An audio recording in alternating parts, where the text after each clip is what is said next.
Hello, and welcome to the Yankee Seasons Podcast, Episode 2, Pitchers and Catchers Report.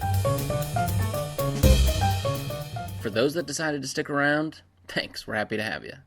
Last time we got acquainted and went through warp speed to get us to 1956. Well, we've made it. Hello, and welcome to the past. Casey Stengel was met in the spring of 1956 with the task of finding the right pitching staff and filling a gap at shortstop. But before the Pitchers and Catchers Report in February, I'd like to take some time breaking down the roster by position to make all of us a bit more familiar with the Yankee team we'll be discussing at length in the episodes that follow. So pull up your baseballreference.com. We're not sponsored yet, but if you're listening, reach out to our email, and let's get into this. If I were doing this numerically, I would start with pitching, but I want to save the best for last, so let's just step right behind the plate to the catchers. As we briefly hit on last time, Yogi Berra is peak Yogi Berra right now. When Bill Dickey, Yankee legend and masterful catcher, came in to show Yogi a few things, it changed his game. He was one of the best catchers in the league, he was one of the best in the league at the plate, and he was as reliable as anyone could be. Apart from 1953, the man spent 140 games behind the plate every year since 1950. In 1954, he caught 149 of the 154 games that season. That is unheard of, not just back then, but even today, if not especially today. Along with Berra, the Yankees have Elston Howard, the outfielder turned catcher that broke the Yankee color barrier the prior year, 1955. He was tough, but did not have to face the same issues that others that broke the color barriers for their teams had to endure, specifically in New York. Marty Appel writes in Pinstripe Empire that Jackie Robinson for the Dodgers and then Willie Mays for the Giants each carried a leadership role within their respective ball clubs. Obviously, no one was going to endure what Jackie Robinson had to go through, but Mays too was met with such hostility and still assumed a starring role on his team. Howard, not for a lack of talent, played second string to the reigning MVP. He was quiet and reserved. Appel specifically mentions that Howard, while not assuming a role in the spotlight, not that he was ever getting the chance to, was not going to be driving in a new wave of black fans into Yankee Stadium the same way the Dodgers and Giants saw with their own games. This was more than likely exactly what the Yankees were hoping for. They were 13th out of the 16 teams to fully integrate. When their prospect, Vic Power, looked ready to crack into the big leagues in 1953 and integrate the team, he was traded to the Athletics. Howard also did not face what Robinson would face in that none of his teammates created a petition to leave the ball club if he ever played.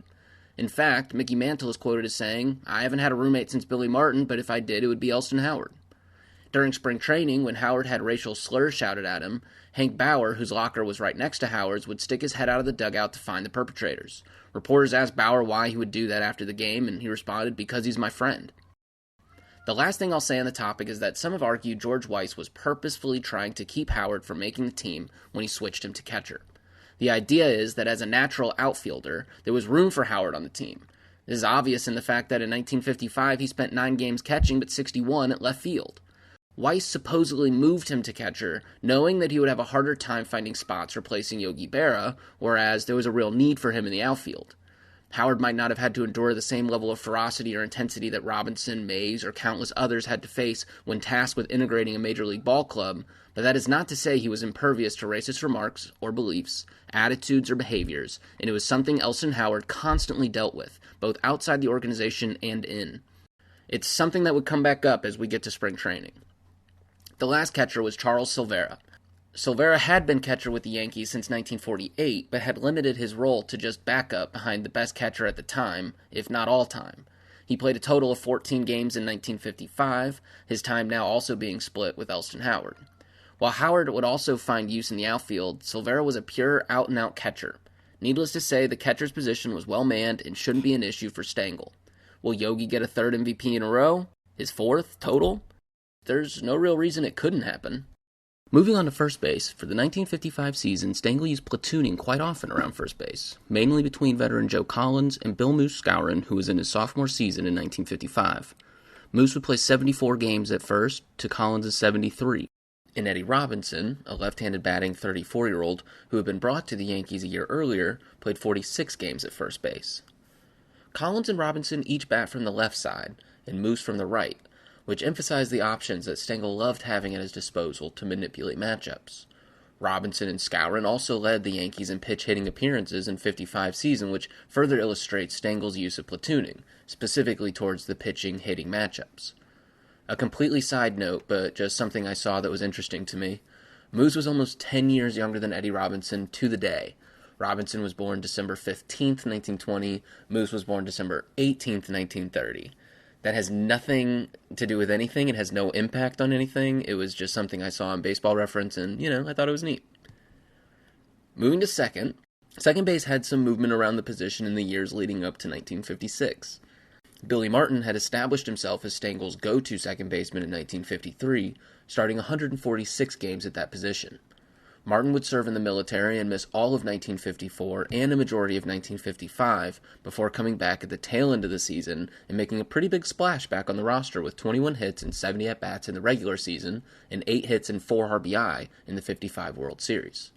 Filling in for Billy Martin in 54 was a combination of Gil McDougald and Jerry Coleman. McDougald had been a flexible infielder for Stengel, spending a majority of his time at third base in 1953 and 1952, but splitting second base duties with Coleman, as earlier mentioned, in 54.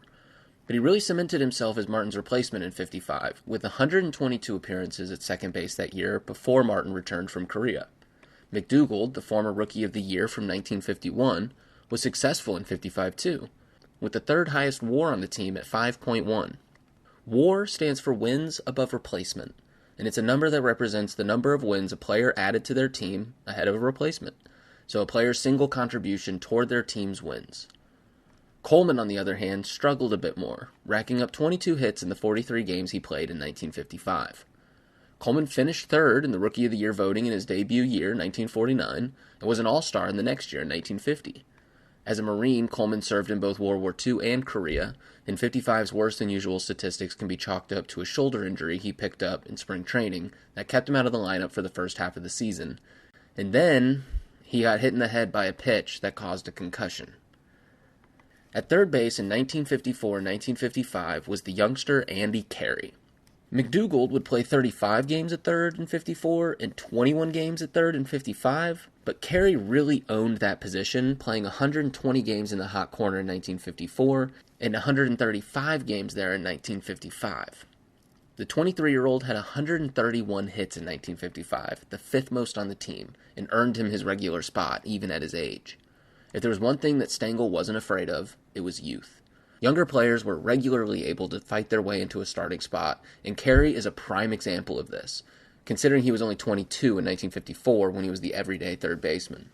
Bill Muscaurin played a humble 3 appearances at third base in 1955 when it wasn't covered by either Carey or McDougald, so to say Carey was Stengel's man at third wouldn't be an understatement. Rounding out the infield is shortstop. Shortstop had been played by Yankee legend Phil Rizzuto since his rookie year in 1941, with only a 3-year gap for his military service in World War II from 43 to 45. Rizzuto won the MVP award in 1950 and was a staple of the Yankees' dominance throughout the 40s and the 50s. However, in 1955, Rizzuto was the 37-year-old. A replacement for Rizzuto wasn't just inevitable, it was a necessity. Shortstop had been a revolving door while trying to find Rizzuto's replacement. In 1955, Billy Hunter would be used there the most, with 98 games played there. Rizzuto played 79 games. Coleman, 29 games. 18-year-old Tom Carroll and 19-year-old Bobby Richardson each played 4 games there. Even Mickey Mantle played 2 games at shortstop. Stengel will definitely be looking to use spring training in 1956 as his laboratory, experimenting with a few different lineups until he found what he liked. It was a toss-up, with multiple players in contention for the spot. On February 28, 1956, Stengel is quoted in the New York Times as saying there were 8 players, as well as Rizzuto, that would be tested out at short. They were Rizzuto, Gil McDougald, Jerry Coleman, even Billy Martin. Along with them were Billy Hunter, who had played a majority there in 1955, Bobby Richardson, and Tom Carroll. A trio of rookies rounded out the potential shortstop list that Stengel mentioned: Jerry Lumpy, Tony Kubek, and Woody Held. Did you get all that? For a manager that liked to platoon players, Stengel would have options to experiment with until he finds the solution he prefers, whether that be one consistent player day in and day out, or if he would use the position to play with matchups. So as we go through spring training, we will definitely be covering this position quite a bit. Let's move out of the infield and into the outfield. As I mentioned last episode, left field is another sort of question mark for Stengel. Gene Woodling had been the left fielder since he joined the Yankees in 1949, until he left after the 1954 season was traded to the Orioles. In his absence, Irv Noren, truly a utility outfielder, covered a majority of the games Woodling wouldn't play. In 1954, Noren played 116 games in the outfield, 23 at center, 49 at right, and 55 at left. He was voted an All-Star that year. With his batting average of .319, he led the Yankees. He was third in both home runs and RBIs, and was only behind Mickey Mantle and Yogi Berra in those stats. In 1955, Noren made a more permanent switch and spent 117 games at left field. He was seen as Woodling's replacement. However, he did not have the same all-star form in '55. His batting average dropped to .253. He had 42 fewer hits between '54 and '55, hitting 136 and then 94. Elston Howard would play 61 games at left field, a majority of his games if he wasn't behind the plate at catcher, and Bob Cerv would spend 13 games at left, only playing 20 defensive games total that year. He would pinch hit in 36 games and for the most part found some success behind the plate. In 85 at-bats, he would have 29 hits, batting .341, and an OPS of .952. OPS, for those who might not know, is a player's on-base percentage plus his slugging. So, how often does the guy get on base? Hits, walks, just getting on first, plus his slugging, which is a weighted average for a player's hits, doubles, triples, and home runs, all over their total number of at-bats. Hank Bauer, who we'll get to when we get to right field, was used 7 times in left field in 1955, and for the sake of due diligence, Dick Tettelbach made his Major League debut on September 25, 1955, in left.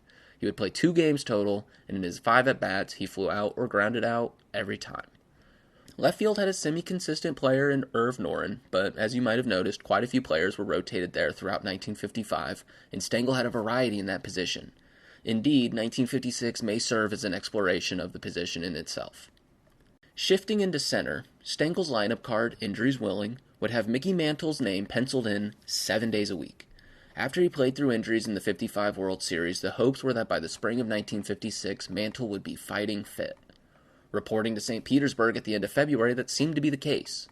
In 1955, Mantle had hit a league-leading 37 home runs and led the league in triples with 11, walks with 113, on-base percentage, slugging, and of course OPS. At just 23, Mantle was beginning to truly find his footing as a leader on the field and off the field, though criticism was harsh against the youngster. In an issue of the Sporting News from March 9, 1955, so before the '55 season was underway, Joe King wrote, "A few years ago, the Yankees had Mickey Mantle all dressed up as the new Joe DiMaggio, after a promising and at times spectacular full first season. However, the DiMaggio uniform is still hanging rather limply on the kid who drives Casey Stengel and George Weiss crazy." I'm sure you're listening to this, and if you're unfamiliar with Mantle's early career, it might seem crazy, but yes, Mickey Mantle had a lot to prove. His leg injuries had been haunting his entire early career, and as winter became spring, it appeared that the pain would be manageable. This, however, had been a similar story. Going into the '55 spring training, the talk was that Mantle's knee had been repaired and he was ready to get back to work. Will 1956 see the same doom play for the Mick? Irv Noren had covered Mickey Mantle at center field 11 times in '55, and I mentioned Bob Cerv earlier. He spent 7 of his 20 defensive appearances at center field that year. Mickey would hopefully be Stengel's everyday center fielder, but in a pinch, Stengel had some coverage. Needing coverage had been a necessity all too often for Mantle by 23 years old, truly ever since the famous drain pipe incident. Okay, are we ready to wrap up positional players? We're at our final position before getting to the pitchers, right field. Hank Bauer enlisted with the Marines just a month after the attack on Pearl Harbor. In his time during World War II, he would earn 2 Bronze Stars and 2 Purple Hearts before his injury during the Battle of Okinawa would warrant him coming back home to the States to heal. He had played baseball throughout his childhood, and after finally healing, his brother convinced him to try out for a Yankees farm team, where he made the cut and eventually made his Major League debut on September 6, 1948. As I mentioned briefly last time, Bauer was tossed around the outfield before landing in right field, and when you need to conceptualize just how tough the 1956 Yankees were, just remember that they had a Marine veteran in right field. Whitey Ford would recall a time that Bauer pinned him against a dugout wall and threatened him not to mess with his money after Ford had been out too late the night before. Hank Bauer would reprimand his teammates that weren't hustling, and as I referred to earlier in reference to Elston Howard, he would defend his friends from bigoted attacks. Left-handed batter Joe Collins would platoon in right when he wasn't playing first base, a total of 27 times in 1955, and Elston Howard flexed his versatility by playing a total of 16 games in right field in 55. And our favorite duo of Irv Noren and Bob Cerv also had 3 and 1 games at right, respectively. At this point, I'm going to refer to them as Bob Cerv Noren. Alright, that should just about do it for the defensive positions. Now we get to discuss the fun stuff. Pitching. I went into minor detail last episode about 2 very important pitchers to Stengel, but also the Yankees, Eddie Lopat and Allie Reynolds. Both had been so dominant in Stengel's tenure with the team, and both were not going to be showing up when the pitchers and catchers report in St. Petersburg. Tommy Byrne, a pitcher who debuted with the Yankees in 43, served in the military during World War II, came back and pitched with the Yankees from 46 until he was traded in 1951. He bounced from St. Louis to Chicago and then to Washington before coming back to the Yankees in 54. And to be honest, he never found much success in the time from 51 to 54. He was an all-star in 1950 and had 15 wins that year and the year prior in 1949. When moving from city to city, he was only able to amass 18 wins in all 4 seasons combined. Needless to say, expectations were low in September of 1954 when the Yankees bought back his contract. But in the 5 games he started that year, 4 of them were complete games, and he ended with an ERA of .270. 1955 would then be the best year of his career, when he hurled 16 wins with a total record of 16-5. He would throw 9 complete games that year, 3 of which were shutouts. He also had a terrific Game 2 of the World Series in 1955, but was the losing pitcher in Game 7, losing to the World Series MVP, John Padres. Although he was 36 going into 1956, he had certainly shown he was still up to the challenge of competing at a major league level. Bob Turley and Whitey Ford had started the most games for the Yankees in 1955, 34 for Turley and 33 for Ford, with Turley throwing a total of 246.2 innings and Ford throwing 253.2. Ford's record of 18-7 was the most wins of any starter.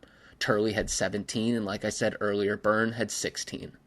Don Larson and Johnny Cucks each started 13 games in 1955. Larson had been acquired that year from Baltimore, and Johnny Cucks made his debut in April of 1955 as a 22-year-old. Larson would go 9-2 with a 3.06 ERA, while Cucks would finish 8-7 with a 3.41 ERA. Both would be used out of the bullpen, but Cucks was used 10 games more and pitched almost 30 more innings than Larson did. Larson had a tough start to the 55 season and was sent to the minors, where he spent about 4 months before being called back up. The 25-year-old Bob Grimm was also used as a spot starter with 11 games started in 1955. Grimm had won the Rookie of the Year award in 54, but with limited success in 55 would be featured mainly in the bullpen along with Tom Sturdivant and regular closers for Casey Stengel, Jim Constanti, and Tom Morgan. Morgan, who was 25 in 55, had debuted with the Yankees in 51. Missed 1953 for military service, but so far in his career had only been with the Yankees. He closed out 24 games in 1955 with 11 saves. Constanti was a 38-year-old closer in 1955 who had spent a majority of his career in the closing role. He actually won the NL MVP award in 1950 while with the Philadelphia Phillies, when he went 16-7 and closed out a league-leading 62 games with 22 saves. He won the MVP award over Stan Musial that year. In 55, Constanti would go 7-2 with a 2.32 ERA and 12 saves. Constanti, Lopat, and Byrne were the only pitchers in the pitching staff in 1955 that pitched more than 5 innings and were over the age of 26.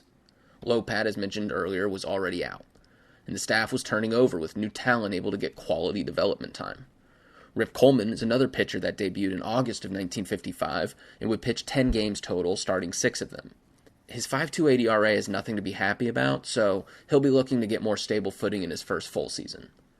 Finally, the last pitcher I'd like to spend time on is Bob Weisler, as he pitched 53 innings in 1955 and had been in the Yankees organization since 51.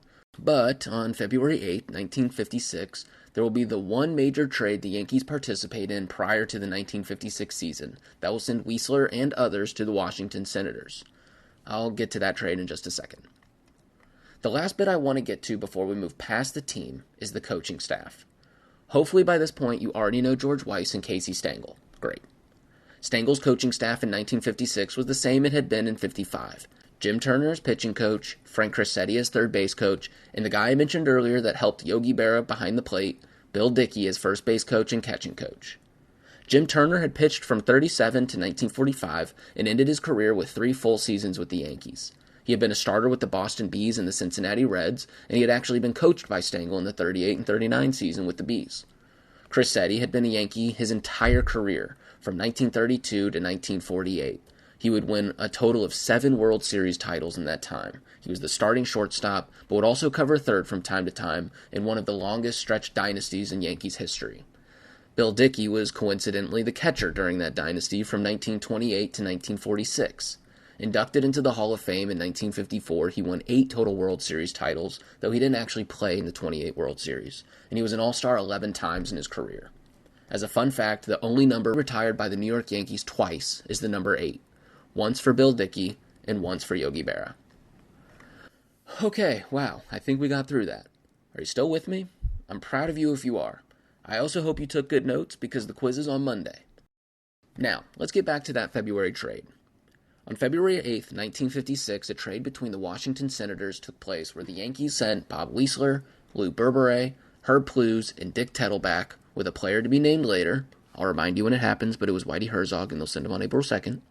And in exchange, the Senators sent the Yankees Bobby Klein, a player that would immediately be sent to the minor leagues, and Mickey McDermott, a starting pitcher who had began his career in 1948 with the Red Sox, and to this time, 1948 to 1955, held a 65-59 record with a 3.73 ERA. The Yankees were looking for more stability in their starting pitching and hoped McDermott might work out for them. February 8, 1956 is also famous in baseball for another reason. Connie Mack, the Hall of Fame manager who managed the Philadelphia Athletics for 50 seasons, passed away. He was 93 years old and a legend in the baseball community, the first manager to manage a team that won 100 games in a season, the first manager to win the World Series 3 times. Mack began his managing career, not his playing career, just managing career, 10 years before the first season played by the New York Highlanders, now known as the Yankees, in 1903. Starting February 9th, the Yankees held an early camp for rookies looking to break into the team come actual spring training. A February 1st issue of Sporting News makes note that 39 youngsters were sent to attend Yankee school, and that of those 39, 9 of them are already on the Yankees roster. This advanced camp will last the entire month until the 27th, when pitchers and catchers are set to report. The month was predominantly spent on contract negotiations. Bill Moose Skowron had re-signed at the beginning of the month. Jerry Coleman re-signed, and coming off an injury in 55 would be fighting for the shortstop position. Bob Turley, the right-handed starting pitcher, re-signed, as well as infielder Billy Hunter.